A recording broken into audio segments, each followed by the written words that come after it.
Welcome to learners valley class 10। हम matrices पढ़ रहे हैं और मैट्रिसेस में हमने डी मैट्रिक्स है, थर्ड ऑर्डर स्क्वायर मैट्रिक्स, और हमने इसका डिटर्मिनेंट कैलकुलेट किया जो 15 आ रहा है। ठीक है, और ये हमने कैलकुलेशन की थी थ्रू R1 की थी। अब हम दूसरे भी हमारे पास चॉइसेस हैं। मैंने बताया था 6 चॉइसेस होती हैं। हम कोई भी एक रो को इस्तेमाल कर सकते हैं, किसी भी एक कॉलम को इस्तेमाल कर सकते हैं। मैं चाहता तो यूँ कि आपको तमाम की तमाम कैलकुलेट करके दिखा सकूं, लेकिन उससे पहले मैंने अपनी कैलकुलेशंस को रीचेक किया तो पता चला कि हमें हमारी कैलकुलेशन में एक गलती हो गई है। M32 ये जो हमने माइनर निकाला और माइनर निकालने के बाद इसका को फैक्टर निकाला, इसमें कुछ एरर नज़र आ रहा है मुझे। सो मैं आपके सामने इस कैलकुलेशन को पहले करेक्ट कर रहा हूँ quickly, it will not take much time, और फिर हम इस करेक्शन के बाद अपने वापस डिटर्मिनेंट के डिफरेंट प्रोसीजर्स पे चले जाएंगे।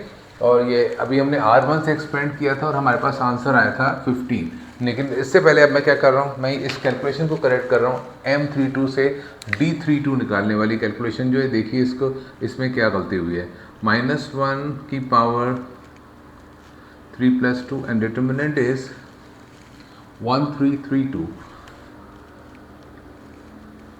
जब हम बहुत तेज़ी से कैलकुलेशंस करते हैं तो उसमें बहुत सारी ऑप्टिकल एरर्स आ जाते हैं। देखने में लगता है, जैसे मुझे जहाँ तक याद आ रहा है, मैं मिटा चुका हूँ 3+3, मैंने 3 टाइम्स 3 करने के बजाय 3+3 कर दिया, 6 कर दिया उसको, इसलिए इसका आंसर 4 आ रहा है। तो ये बन रहा है 5, ऑड हो जाएगा तो माइनस का साइन आ गया, लेट इट बी देयर। और ये क्या बनेगा, देखिए 3 times 3 minus 1 time 2। So I can easily gas कि ये गलती क्या हुई थी। ये बन रहा है 3 3 9 minus 2, so this is going to give you 7 and it will produce -7. So we need to confirm again, there is some error.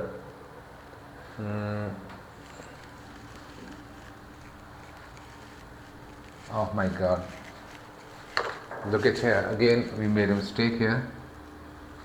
What is this?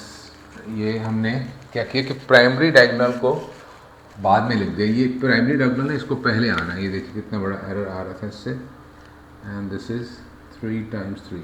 Actually जो गलती पहले हुई थी हमसे, यहाँ फिर दोबारा गलती हो रही थी कि हमने जल्दी में सेकेंडरी डायगोनल को पहले लिख दिया था और माइनस प्राइमरी डायगोनल के प्रोडक्ट को कर रहे थे। That was an error. ये तो 2 1 2 हो गया, और ये होगा -9। व्हाट आई रिमेंबर, मैंने इसको 3 टाइम्स 3 6 कर दिया था, और 6 होने की वजह से ये बन गया था 4, तभी ये +4 बन के यहाँ पर आया। अब ये क्या होगा, यकीनन वैल्यू में चेंजेस आ जाएगी। ये हो जाएगा -7 and -7 is going to give you 7। तो ये एरर है हमारा यहाँ पे, विच विल प्रोड्यूस। और ये इतनी सारी कैलकुलेशन में इस एरर का आना बहुत नेचुरल है, लेकिन आपने इसको अवॉइड करना है। यकीनन इस तरह के एरर्स आपके इम्तिहान में नंबरों को नुकसान पहुँचा सकते हैं। सो ये हमारे पास करेक्ट वैल्यू आ गई D32 की। अब हम लोग फ्री हैं, आसानी के साथ हम कोई भी कैलकुलेशन कर सकते हैं। आई होप कि ये सारी कैलकुलेशन अब दुरुस्त है। Okay, now on the basis of this, अब हम इसको एक्सपेंड करने जा रहे हैं। Expanding through R2। ठीक है, R2 से इसको एक्सपेंड करने जा रहे हैं। रो 2 की वैल्यूज हम लेंगे, और तरीक़ेकार मैं बता चुका हूँ, बहुत सिंपल है।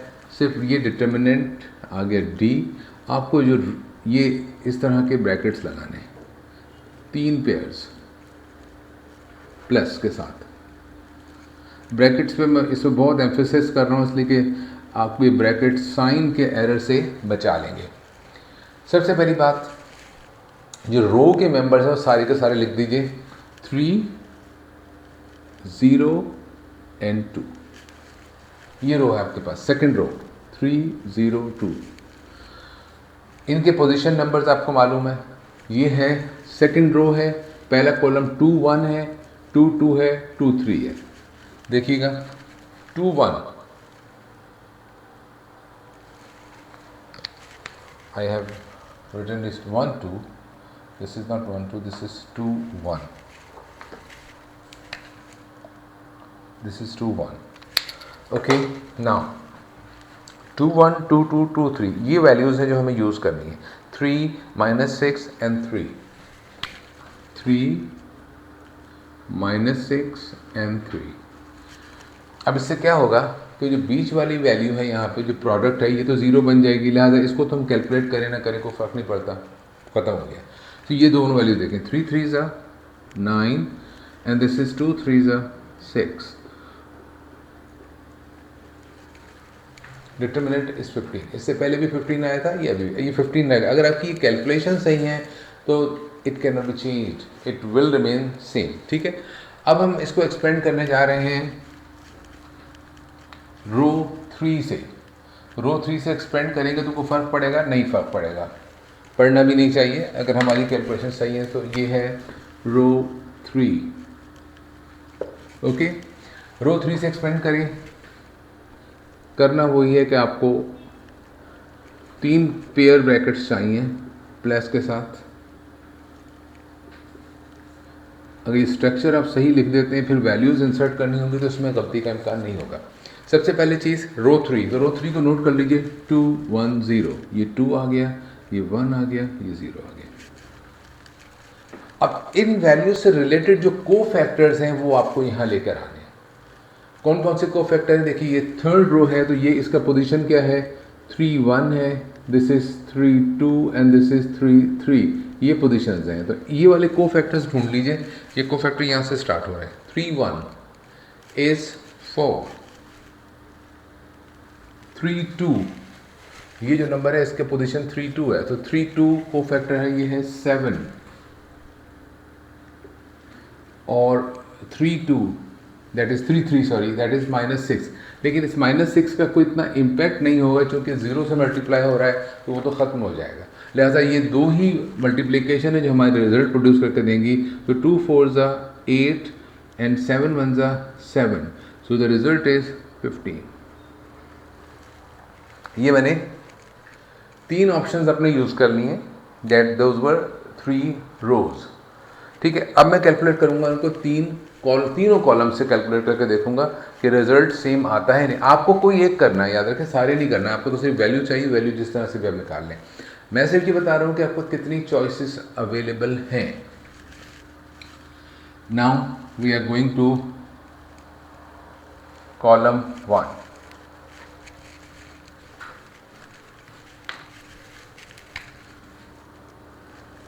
C1 डी डिटर्मिनेंट मालूम कर रहे हैं हम, और ये कैसे निकलेगा?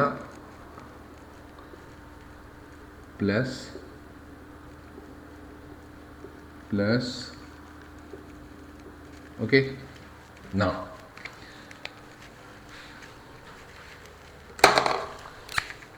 अब कॉलम पे आ जाइए। ये है कॉलम 1 3 2, 1 3 2, कॉलम 1 आ गया, 1 3 2। इस कॉलम 1 के जो नंबर्स हैं वो क्या होंगे आपको ये जहन में रखना है। ये है 1 1 1 1 कहाँ है जी? ये रहा 1 1, दिस इज -2, को फैक्टर 1 1 -2। इसके बाद जो नेक्स्ट आ रहा है वो क्या आ रहा है? 2 1, सेकेंड रो का पहला 2 1, वेयर इज 2 1? This is 2 1 3। फिर उसके बाद ये तीसरा नंबर जो हमने लिया 2, इसका जो पोजीशन नंबर है वो है 3 1 3 1, यहीं पे मौजूद है, दैट इज 4। तीनों मल्टीप्लाई होंगे, ये होगा -2, ये होगा 9 और ये होगा 8। प्लीज़ चेक कीजिएगा, 9 प्लस 8, ये दोनों प्लस हो रहे हैं। 17 17 में से 2 माइनस हो जाएगा तो क्या आंसर आएगा? 15। 4 तरीक़ों से हमने डिटर्मिनेंट निकाल कर चेक कर लिया है। अब 2 रह गए, मैं उन दोनों तरीक़ों को भी करना चाह रहा हूँ ताकि हर तरह से हम चेक कर लें कि डिटर्मिनेंट किसी भी तरीके से निकाला जाए, उसको फ़र्क नहीं पड़ता। और अब हमारा जो सेकंड कॉलम पे हम जा रहे हैं और सेकंड कॉलम से हम इसको कैलकुलेट करेंगे।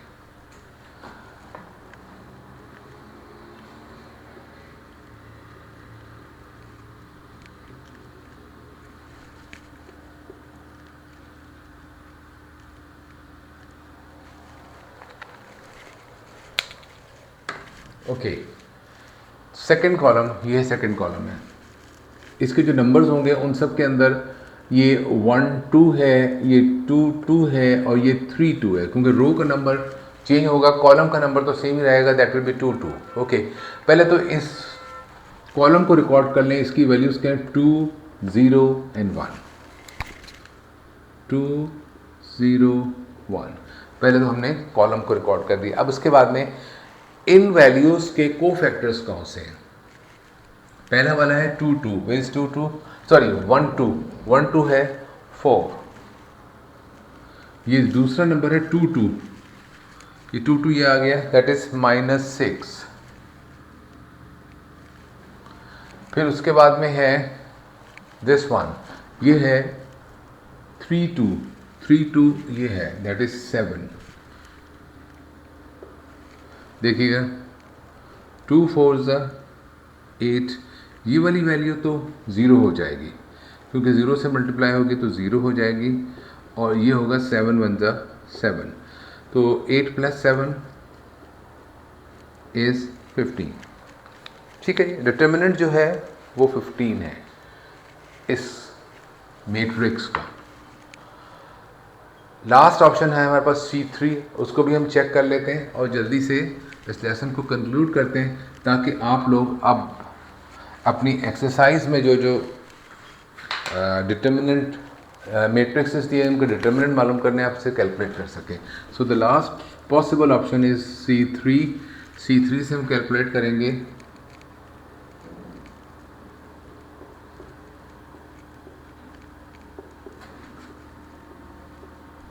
ये जो पहले मैं ब्रैकेट लगाता हूँ, आपको ये मेथड समझना है कि सिंपल आपको 3 पेयर्स चाहिए।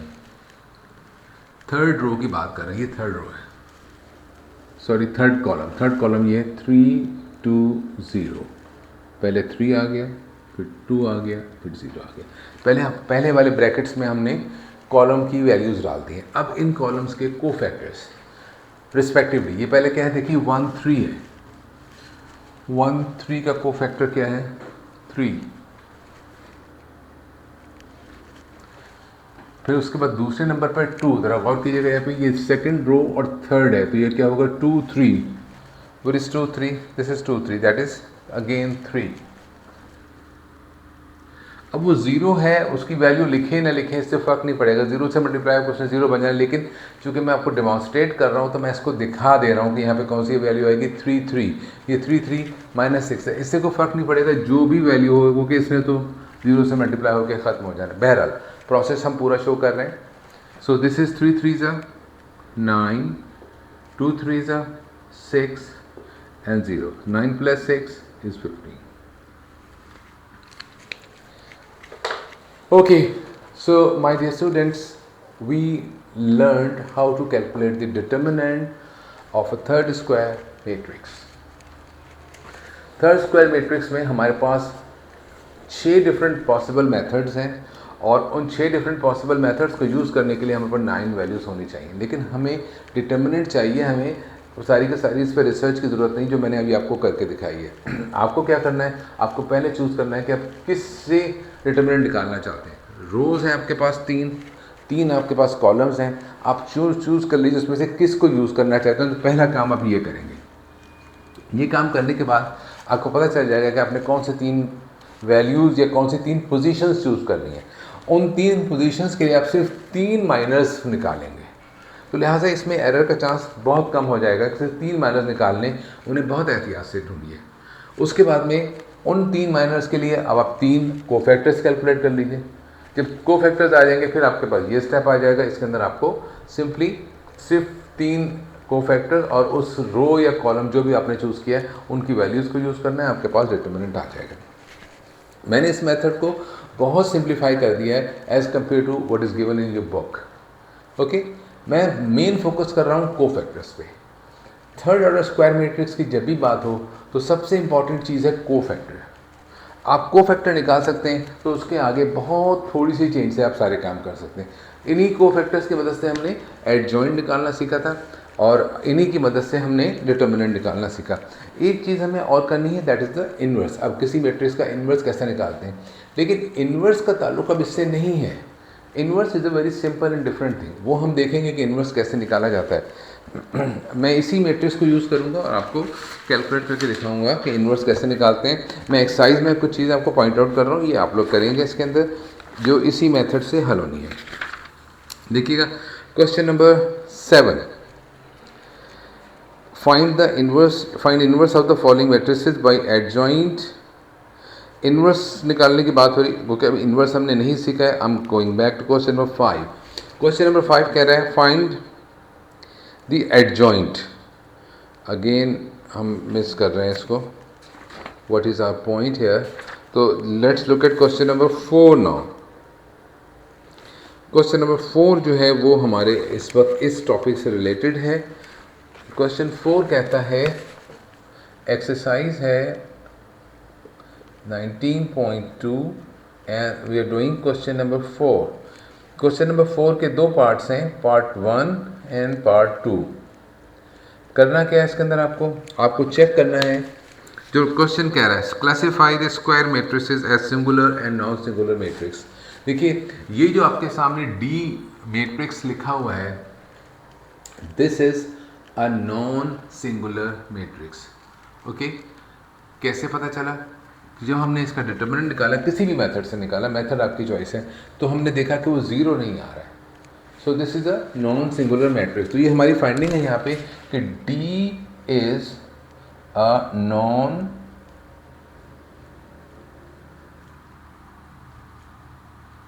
Singular matrix. ये मैट्रिक्स था और ये नॉन सिंगुलर है। और नॉन सिंगुलर क्यों है, ये बात बहुत मरतबा डिस्कस हो चुकी है। नॉन सिंगुलर इसलिए है कि इसकी वैल्यू ज़ीरो नहीं आ रही। अगर हम डिटर्मिनेंट निकालें और वो ज़ीरो आ जाए तो that is called singular matrix. यहाँ पे दो मैट्रिक्स दिए हुए हैं, आपने इन दोनों मैट्रिक्स का डिटर्मिनेंट निकालना है। अगर किसी का डिटर्मिनेंट ज़ीरो आ जाता है, ठीक है, इसके अंदर बल्कि आप देखिएगा क्वेश्चन नंबर 1 जो है, इसके अंदर भी पार्ट 1 एंड 2 एंड 3 एंड 4 ये तो सेकेंड ऑर्डर स्क्वायर मैट्रिक्स हैं। इसके बाद में जितने भी यहाँ डिटर्मिनेंट दिए हुए हैं, उसके अंदर डायरेक्ट डिटर्मिनेंट दिए हुए हैं, उनका भी आपको स्क्वायर मैट्रिक्स निकालना, डिटर्मिनेंट निकालना है। That is directly requiring determinant.